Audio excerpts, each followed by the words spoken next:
আসসালামু আলাইকুম, আমন্ত্রণ জানাচ্ছি ফফ টিভি নিউজ আপডেটে। সঙ্গে আছি আমি ইমতিয়াজ আহমেদ। শুরুতেই সংবাদ শিরোনাম। অফিসে শেখ মুজিবুরের ছবি টাঙানোর বিধান, জুলাই সনদে বিএনপির ক্ষোভ। কলকাতায় মারা গেলেন আওয়ামী লীগের সাবেক এমপি। প্রাথমিক বিদ্যালয়ের শিক্ষকদের জন্য বড় সুখবর। মোদিকে খুনি বললেন ট্রাম্প। পাকিস্তানের সঙ্গে দ্বন্দ্বে আফগানিস্তানের পাশে দাঁড়াবে ভারত। এবার বিস্তারিত। শেখ মুজিবুর রহমানের ছবি বিভিন্ন সরকারি বেসরকারি অফিসে টাঙানো সংক্রান্ত বিধান বিলুপ্ত করার বিষয়টি জুলাই জাতীয় সনদে অন্তর্ভুক্ত না করায় ক্ষোভ প্রকাশ করেছে বিএনপি। বৃহস্পতিবার রাজধানীর গুলশানে বিএনপি চেয়ারপারসনের কার্যালয়ে আয়োজিত সংবাদ সম্মেলনে এই ক্ষোভ প্রকাশ করেন দলের মহাসচিব মির্জা ফখরুল ইসলাম আলমগীর। সংবাদ সম্মেলনে মির্জা ফখরুল বলেন, প্রিটেন্ড পুস্তক হিসেবে জুলাই জাতীয় সনদের কপি হাতে পাওয়ার পর আমাদের দৃষ্টিগোচর হয়েছে ঐক্যমতের ভিত্তিতে সম্মত কয়েকটি দফা আমাদের অগোচরে পুনরায় সংশোধন করা হয়েছে। যেমন ক, মরহুম শেখ মুজিবুর রহমানের ছবি বিভিন্ন সরকারি বেসরকারি অফিসে টাঙানো সংক্রান্ত বিধান বিলুপ্ত করার বিষয়টি সনদে অন্তর্ভুক্ত করা হয়নি, যদিও প্রায় সব রাজনৈতিক দল এ বিষয়ে সম্মতিপত্র দিয়েছে। সংবিধানের 152 অনুচ্ছেদ 5ম, 6ষ্ঠ, 7ম তফসিল পুরোপুরি বিলুপ্ত করার বিষয়ে ঐকমত্য কমিশনের প্রস্তাবের বিষয়ে প্রায় সব রাজনৈতিক দল সম্মতি প্রকাশ করলেও অগোচরে সেটি চূড়ান্ত সনদের সংশোধনী আনা হয়েছে। সংবাদ সম্মেলনে বিএনপির স্থায়ী কমিটির সদস্য ডক্টর আব্দুল মঈন খান, নজরুল ইসলাম খান, সেলিমা রহমান, সালাউদ্দিন আহমেদ ও মেজর অবসরপ্রাপ্ত হাফিজ উদ্দিন উপস্থিত ছিলেন। কলকাতায় মারা গেছেন আওয়ামী লীগের সাবেক সংসদ সদস্য কণিকা বিশ্বাস। বুধবার 29 অক্টোবর পশ্চিমবঙ্গের কলকাতার কাছেই সল্ট লেকের মণিপাল হাসপাতালে শেষ নিঃশ্বাস ত্যাগ করেন তিনি। জানা গেছে, বার্ধক্যজনিত অসুস্থতা নিয়ে এই বেসরকারি হাসপাতালে চিকিৎসাধীন ছিলেন তিনি। বুধবার বিকেল 4:45 নাগাদ প্রয়াত হন তিনি। মৃত্যুকালে তার বয়স হয়েছিল 80 বছর। বৃহস্পতিবার কণিকা বিশ্বাসের আত্মীয় চিকিৎসক ডক্টর সুবোধ বিশ্বাস এ তথ্য নিশ্চিত করেন। বাংলাদেশের গোপালগঞ্জ জেলার ওরাকান্দিতে জন্ম হলেও গত কয়েক বছর ধরে পশ্চিমবঙ্গের উত্তর 24 পরগনা জেলার হৃদয়পুরে বসবাস করছেন তার পরিবার। কণিকা বিশ্বাস 1973 সালে প্রথম জাতীয় সংসদের নারী আসন 11 থেকে মনোনীত সংসদ সদস্য ছিলেন। ঐতিহাসিক 6 দফা আন্দোলন, ভাষা আন্দোলন, 1954 সালের যুক্তফ্রন্ট, নির্বাচন ও বাংলাদেশের স্বাধীনতা যুদ্ধে সংগঠক হিসেবে অংশগ্রহণ সহ তৎকালীন সকল রাজনৈতিক কর্মকাণ্ডে সক্রিয় ভূমিকা রাখেন তিনি। 1985 সালে প্রয়াত হন তার স্বামী বীরেন রাজ বিশ্বাস। কণিকা বিশ্বাসের আত্মীয় চিকিৎসক ডক্টর সুবোধ বিশ্বাস জানান, বিকেলে তিনি কলকাতার একটি হাসপাতালে প্রয়াত হন। বৃহস্পতিবার বিকেলে তার শেষকৃত্য সম্পন্ন হয় কলকাতার নিমতলা মহাশ্মশানে। দেশের সরকারি প্রাথমিক বিদ্যালয় পরিচালন বাজেটের আওতায় শিক্ষক কর্মচারীদের বেতন ভাতা এবং প্রশাসনিক ব্যয় নির্বাহে 132 কোটি 43 লাখ টাকা বরাদ্দ দেওয়া হয়েছে। বুধবার 29 অক্টোবর প্রাথমিক শিক্ষা অধিদপ্তরের অর্থ ও রাজস্ব বিভাগের চিঠিতে এ তথ্য জানানো হয়। তবে অব্যয়িত অর্থ 2026 সালের 31 মের মধ্যে ফেরত দিতে হবে। প্রাথমিক শিক্ষা অধিদপ্তরের অর্থ ও রাজস্ব বিভাগের ওই চিঠিতে জানানো হয়, সরকারের প্রাথমিক বিশ্ববিদ্যালয়গুলোতে ইন্টারনেট, ফ্যাক্স, টেলেক্স খাতে বরাদ্দ করা অর্থ থেকে মাসিক 1000 টাকা হারে ইন্টারনেট বিল ও পরিষ্কার পরিচ্ছন্নতা খাতে বরাদ্দকৃত অর্থ থেকে মাসিক 500 টাকা ব্যয় করতে হবে। যেসব শিক্ষক মাসিক সমন্বয় সভায় যোগদান করেন এবং অন্যান্য সরকারি কাজে বিভিন্ন স্থানে ভ্রমণ করে থাকেন, সেসব শিক্ষক সরকারি বিধি মোতাবেক ভ্রমণ ব্যয় প্রাপ্য হবেন। এতে আরও বলা হয়, 2025-26 অর্থ বছরে পরিচালন বাজেটের আওতায় সরকারি প্রাথমিক বিদ্যালয়সমূহে কর্মরত শিক্ষক কর্মচারীদের বেতন ভাতা এবং প্রশাসনিক ব্যয় নির্বাহের জন্য সংযুক্ত বিভাজন মোতাবেক 132 কোটি 43 লাখ 69,200 টাকা সংশ্লিষ্ট ইউপিই টিপিও বরাবর বরাদ্দ ও মঞ্জুরি প্রদান করা হলো। সংশ্লিষ্ট ইউপিও টিপিওর ব্যয়ন কর্মকর্তাকে বরাদ্দকৃত অর্থ বিধি মোতাবেক ব্যয় করার ক্ষমতা দেওয়া হলো। চিঠিতে আরও জানানো হয়, বরাদ্দকৃত অর্থ সরকারি বিধি মোতাবেক ব্যয় করতে হবে। যে কোনো প্রকার অনিয়ম ব্যয়ের জন্য ব্যক্তিগতভাবে দায়ী থাকবেন সংশ্লিষ্ট ব্যয়ন কর্মকর্তা। বিএনপি সরকারের সাবেক শিক্ষা প্রতিমন্ত্রী আ.ন.ম এহসানুল হক মিলনকে ঢাকার হযরত শাহজালাল আন্তর্জাতিক বিমানবন্দর থেকে ফিরিয়ে দেওয়া হয়েছে।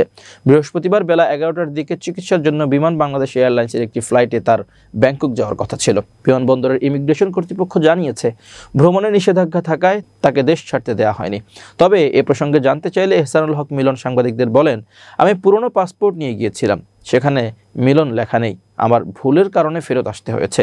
আমি রাতের ফ্লাইটে ব্যাংকক যাচ্ছি। এবার আন্তর্জাতিক প্রসঙ্গ।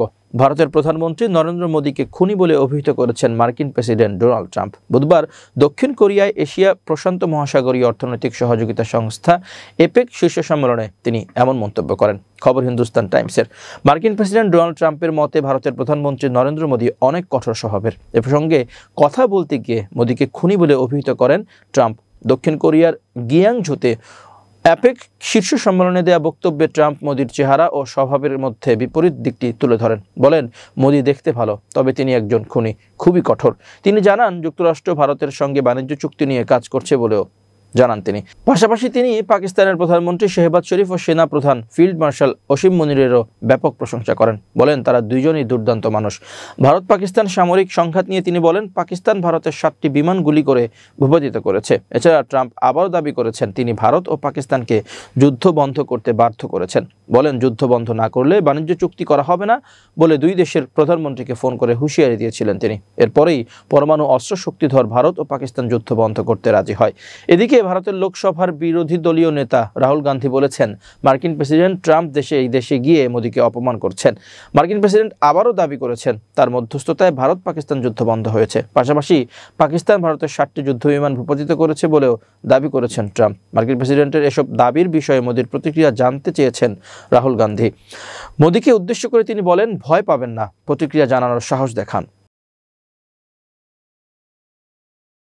পাকিস্তানের সঙ্গে উত্তেজনার মধ্যে আফগানিস্তানের পাশে থাকার প্রতিশ্রুতি পুনর্ব্যক্ত করেছে ভারত। বৃহস্পতিবার 30 অক্টোবর সাপ্তাহিক ব্রিফিংয়ে আফগানিস্তানকে এমন সমর্থন দেওয়ার কথা জানিয়েছেন ভারতীয় পররাষ্ট্র মন্ত্রণালয়ের মুখপাত্র রণধীর জয়সওয়াল। সাম্প্রতিক সময়ে সীমান্তে ভয়াবহ সংঘর্ষ এবং কাবুলে পাকিস্তানের বিমান হামলার জেরে দুই দেশের সম্পর্ক বেশ খারাপ হয়ে পড়েছে। পাকিস্তান দীর্ঘদিন ধরে আফগানিস্তানকে বলে আসছিল তাদের মাটি থেকে টিটিপি সহ অন্য কোনো সন্ত্রাসী সংগঠনকে পাকিস্তানে হামলা চালাতে না দেওয়া হয়। আফগানিস্তান এই অনুরোধ রাখেনি এবং অজুহাতে গত 9 অক্টোবর কাবুলে বিমান হামলা চালায় পাকিস্তান। এরপর সীমান্তে বড় ধরনের সংঘর্ষে জড়িয়ে পড়ে দুই দেশ। এই সংঘাতের দিকে রণধীর জয়সওয়ালের দৃষ্টি আকর্ষণ করে জানানো হয়, পাকিস্তান অভিযোগ করছে যে ভারত সমর্থিত খারেজিরা আফগানিস্তান থেকে পাকিস্তানে হামলা চালাচ্ছে। জবাবে জয়সওয়াল বলেন, আফগানিস্তান পাকিস্তান সংঘাত নিয়ে আমার পূর্ববর্তী ব্রিফিংয়ে আমরা আমাদের অবস্থান ব্যক্ত করেছিলাম।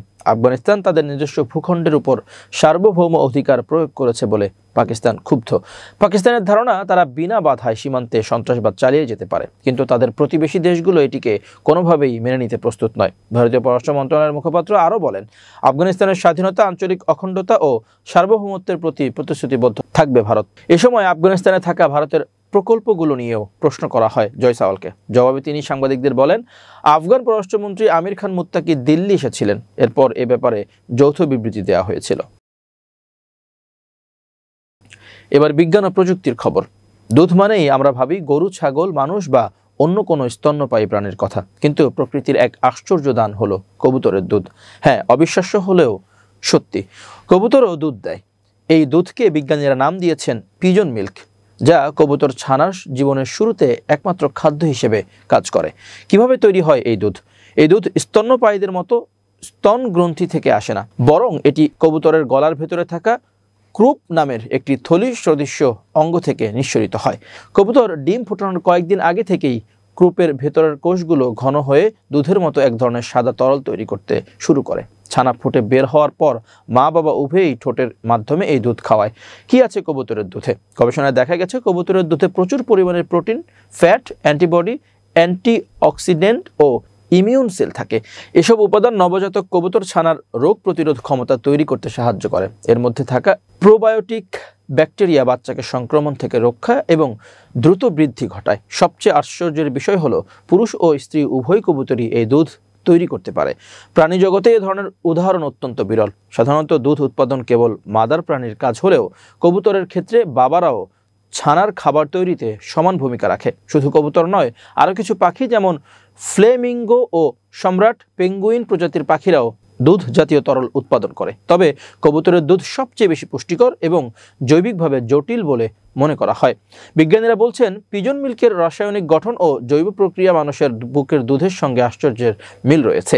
এটি শুধু পুষ্টির উৎস নয়, বরং এক ধরনের ইমিউন সিস্টেম ট্রেনার, যা নবজাতক ছানাকে প্রকৃতিগতভাবে রোগ প্রতিরোধে সক্ষম করে। বর্তমানে ইউরোপ, অস্ট্রেলিয়া ও জাপানে এই দুধ নিয়ে গবেষণা চলছে। বিজ্ঞানীরা খুঁজে দেখছেন এটি থেকে মানব ব্যবহারের উপযোগী কোনো ইমিউন বুস্টার বা প্রোবায়োটিক সাপ্লিমেন্ট তৈরি করা সম্ভব কিনা।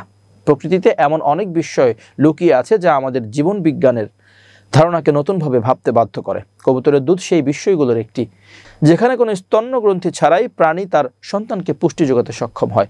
বিজ্ঞানীদের মতে বা বিশেষজ্ঞদের মতে এ ধরনের প্রাকৃতিক প্রক্রিয়া বোঝা গেলে ভবিষ্যতে প্রাণীজগৎ খাদ্য উৎপাদন ও পুষ্টি বিজ্ঞানের নতুন দিগন্ত উন্মোচিত হতে পারে। এবার খেলার খবর। গত 6 অক্টোবর বাংলাদেশ ক্রিকেট বোর্ডের পরিচালনা পর্ষদের নির্বাচনে পরিচালক পদে বিজয়ী হয়েছেন দেশের জনপ্রিয় সঙ্গীত শিল্পী আসিফ আকবর। চট্টগ্রাম বিভাগ থেকে বিনা প্রতিদ্বন্দ্বিতায় বিসিবির পরিচালক হয়েছেন তিনি। দেশের বাইরে থাকায় হোম অফ ক্রিকেটে আসতে পারেননি তিনি, কিন্তু আজ নায়কের বেশে বিসিবিতে এসেছিলেন আসিফ। বৃহস্পতিবার 30 অক্টোবর দুপুরে মিরপুরের সবুজ গালিচায় পা রাখেন আসিফ আকবর। এ সময় এক ক্ষুদে ভক্তর ছবি তোলার আবদার মেটান তিনি। এরপর হাবিবুল বাশার, সুমন সহ কয়েকজনের সঙ্গে কথা বলতে দেখা যায় আসিফকে। চলমান টি-20 সিরিজকে সামনে রেখে বিসিবির বেশিরভাগ পরিচালকরা রয়েছেন চট্টগ্রামে। ঢাকায় বিপিএল নিয়ে ব্যস্ত সময় পার করছেন সভাপতি ফারুক আহমেদ ও শাখাওয়াত হোসেনরা। এর মাঝেই মিরপুরে আসলেন আসিফ আকবর। বাংলাদেশ ক্রিকেট বোর্ডের নির্বাচনকে সামনে রেখে কুমিল্লা জেলা ক্রীড়া সংস্থা থেকে কাউন্সিলর হয়েছিলেন আসিফ আকবর। চট্টগ্রাম বিভাগ থেকে পরিচালক হওয়ার জন্য লড়াইয়ে নামলেও প্রতিদ্বন্দ্বী প্রার্থী নির্বাচন থেকে সরে দাঁড়ালে আসিফের পথ আরও সহজ হয়ে যায়। উল্লেখ্য, বিসিবিতে পরিচালক পদে বিজয়ী হওয়ার পর বয়সভিত্তিক ক্রিকেটের দায়িত্ব পেয়েছেন তিনি। প্রিয় দর্শক, শেষ করছি ফব টিভি নিউজ আপডেট। আজ এই পর্যন্তই। ভিন্ন খবর নিয়ে দেখা হবে আগামীকাল রাত 8টায়। নিজেকে আপডেট রাখতে সাবস্ক্রাইব করুন চ্যানেলটি। নিয়মিত লাইক, কমেন্ট ও শেয়ার করে ছড়িয়ে দিন সর্বত্র। সুস্থ থাকুন, নিরাপদে থাকুন। আল্লাহ হাফেজ।